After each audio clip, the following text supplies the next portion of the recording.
Hello, I'm Ruby, a VGC player who dabbles in the dark villainous arts of Twisted Dimensions. Some people often ask me how I decide whether a team wants to be soft Trick Room, for just a little bit of evil, or hard Trick Room, to really ruin someone's day. Today, I'm here to go over the two kinds of Trick Room and how dependent they are on Trick Room overall. Hard Trick Room is the most common thing people think of when they think Trick Room teams. Hard Trick Room is a strategy that involves almost always aiming to set Trick Room in every game. Hard Trick Room teams will employ a wide variety of tools and countermeasures to ensure that their opponent's Trick Room hate doesn't stick. These measures include moves such as Follow Me, or Rage Powder, fast Pokemon with Taunt,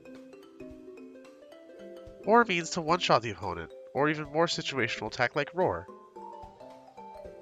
Hard Trick Room teams often contain 3 to 4 slow sweepers, 1 to 2 supports that vary in speed, and 1 to 2 attackers either for when there's no Trick Room up, or to use other ways to cheat out damage, such as after you on Lilligant. So what does a hard Trick Room team look like? The prime example is probably Psy-Spam, an archetype that has existed since the introduction of the move Expanding Force in Sword and Shield's Isle of Armor DLC. Psy-Spam involves using Indeedee with Follow Me to allow a sweeper such as Hatterene or Armor Rouge to set Trick Room, then sweep with absurdly strong Expanding Forces. This team contains a lot of proper Trick Room synergy, thanks to Indeedee being able to redirect Taunt and naturally blocking Fake Out with its Psychic Terrain. Another example would be Alex Underhill's NAIC team from last year, which I also used personally at the World Championships. This team uses Smeargle, Electabuzz, or Annihilate to support Calyrex or Farigiraf in getting Trick Room up, then mainly utilizes the Electabuzz or Smeargle to maintain momentum with moves like Feint or Spore. Hard Trick Room is mostly seen as a gimmick strategy. It is often said that if you can't get Trick Room up on turn 1 or 2, then you will lose. While I can understand the gimmick comments, the latter statement is a little overblown and can be proven false with some skill. Hard Trick Room is a popular strategy among newer players due to its relative ease of setup and its tendency to be button clicky, but that doesn't mean it has a low skill ceiling. I'd argue that while getting the hang of these teams can be simple, mastering them is truly a mountain of a task. Hard Trick Room is suitable if you want your main strategy to be disruptive speed control, and if you want to be able to blow out your opponent with intense damage after getting your setup done. Soft Trick Room is the most commonly seen variant of Trick Room teams, so common that they're not even always called Trick Room. Soft Trick Room teams are teams that have a Trick Room focused strategy or core, but as plans B or C rather than plan A. They rarely lead with a Trick Room setter unless it's for other utility, and they can go entire tournaments without clicking Trick Room. Soft Trick Room teams also cover Tail Room, a popular archetype that involves both Tailwind and Trick Room strategies.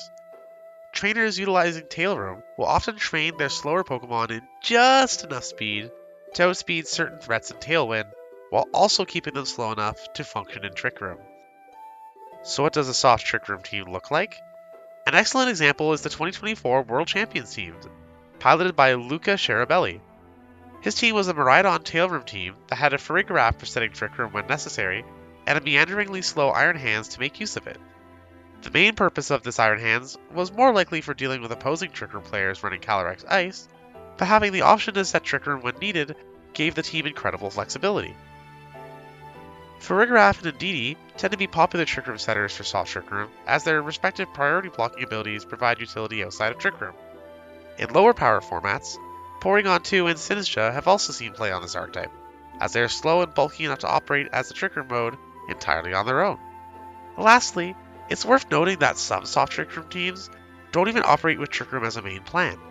For example, on my 2024 Toronto Regional team in Regulation H, I ran Trick Room on Indeedee, but that was only for if I felt I needed to be faster than my opponents in a way a Tailwind wouldn't suffice. Ultimately, I went the entire 11 rounds without clicking Trick Room even once. Soft Trick Room tends to be better for players who want to utilize slow but powerful Pokemon, such as Iron Hands, Ursaluna, or Calyrex, without dedicating themselves entirely to Trick Room. These teams also tend to be more balance leaning, so they allow for longer, more detailed game plans. So those are the differences between the two general types of Trick Room. If you clicked on this video because you were unsure of which type of team to build, here's how I would put it. If you like your games to be swingy and explosive, with the ability to potentially decide some games on the first turn, Hard Trick Room is going to be the archetype for you. However, if you want to utilize a Trick Room sweeper or two without going all in on what could be a flimsy game plan in some matchups, you'd want a more balance-oriented or hyper-offense-oriented soft Trick Room team. Thank you so much for watching. I hope this video was as helpful as my past Trick Room lessons, and I plan to make this into a series going forward. Please consider dropping a like or subscribe if you enjoyed the video. In the description you'll find links to my community Discord, as well as my Twitch channel where I stream usually Trick Room teams 3 to 5 days a week. That's all for now. Ruby out.